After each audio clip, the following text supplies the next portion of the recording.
જૂનાગઢમાં મોબાઈલ વેપારીઓ અને પોલીસ વચ્ચે તણાવનો મામલો સામે આવ્યો છે।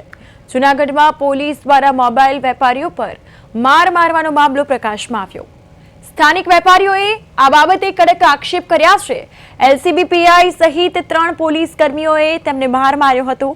આ બનાવની પ્રતિક્રિયા તરીકે ગઈકાલે સ્થાનિક વેપારીઓએ બજાર બંધ રાખી રોષ વ્યક્ત કર્યો। આ ઘટનાની ગંભીરતાથી જૂનાગઢ જિલ્લા પોલીસ વડાએ એલસીબી 2 પોલીસ કર્મીની બદલી કરી દીધી છે। આઝાદસિંહ સિસોદિયા અને ઇન્દુભા ઝાલાને હવે તેમના હેડક્વાર્ટરમાં બદલી કરવામાં આવી છે। તો મોબાઈલ વેપારીઓ પર માર મારવાનો આક્ષેપ છે। વેપારીઓએ બજારો બંધ રાખી રોષ વ્યક્ત કર્યો। એલસીબીના 2 પોલીસ કર્મીઓની જિલ્લાએ બદલી કરી દીધી છે। કાલે અમને જયશ્રી રોડ પાસેથી અમને 5-6 પોલીસવાળા આવી અને અમને ધક્કા મારીને ગાયરું કાઢીને અમને બેસાડી દીધા અમને ગાડીમાં। પછી અમને એલસીબી પોલીસ ચોકીએ લઈ ગયા। એલસીબી પોલીસ ચોકીએ લઈ ગયા બાદ અમને ઘરે લઈ ગયા। ઘરે બધું ચેક કર્યું, ઇન્ટરનેશનલ મોબાઈલ છે કે નહીં કે બીજું ત્રીજું કે તો ઘરે કાંઈ ન મળ્યું એટલે અમને દુકાને લઈ ગયા। દુકાને 12:30 વાગ્યા આસપાસ દુકાને અમને લઈ ગયા। અહીંયા ચેક કર્યું, અહીંયા કાંઈ ન મળ્યું એટલે પાછા અમને એલસીબીએ લઈ ગયા। એલસીબીએ લઈ ગયા પછી અમને અહીંયા સાઈડમાં બેસાડી અને બધાને માં ને બેન વાળી ગાયરું કાઢી। 300 થી 400 અમે ગાયરું ખાધી।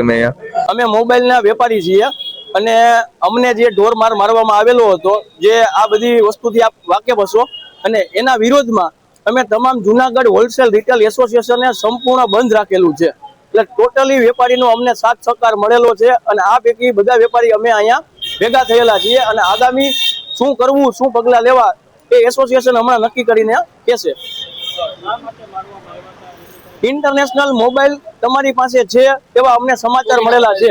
પછી ચોરીના મોબાઈલ, જે પૈકી કાંઈ પણ ચોરીના આરોપ અમારી માથે હતા નહીં અને કાંઈ પણ અમારી પાસે નીકળેલ નથી અને નો નીકળવું એટલે એનો ખાર રાખી અને અમને બધાને ઢોર માર મારવામાં આવેલા હતા। વેપારી પોલીસ તંત્રને કોઈને કોઈ બાતમીના આધારે, કોઈને કોઈ ફરિયાદના આધારે આ એક ફરિયાદ મળી હશે, તપાસ મળી હશે, આ એક તપાસકીય બાબત છે। પરંતુ ઘરમાંથી કાઢીને તપાસ કર્યા વગર, ન્યાયિક તપાસ કર્યા વગર ને સીધા મારવા આ યોગ્ય વાત નથી। આ ઘટનાને વખોડું છું। આમાં કંઈક ને કંઈક સુધારો પણ આવવો જોઈએ। આ વેપારીઓ છે, પોતાના વેપારના આધારે કંઈક ને કંઈક સાચું ખોટું કરતા હશે, ધ્યાનમાં નથી મને, પણ ન્યાયિક તપાસ થવી જોઈએ, ન્યાયિક એની પગલાં લેવા જોઈએ।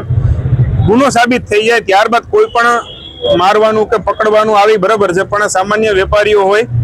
જૂનાગઢ મોબાઈલના વેપારીઓ દ્વારા પોલીસના અયોગ્ય વર્તન બાબતે એસોસિએશન દ્વારા પોલીસ અધિક્ષક શ્રીને જે રજૂઆત કરવામાં આવેલ તે અંતર્ગત આ સમગ્ર બનાવની નિષ્પક્ષ અને નિડર રીતે તપાસ થાય તે માટે પ્રાથમિક તપાસ સોંપવામાં આવેલી છે।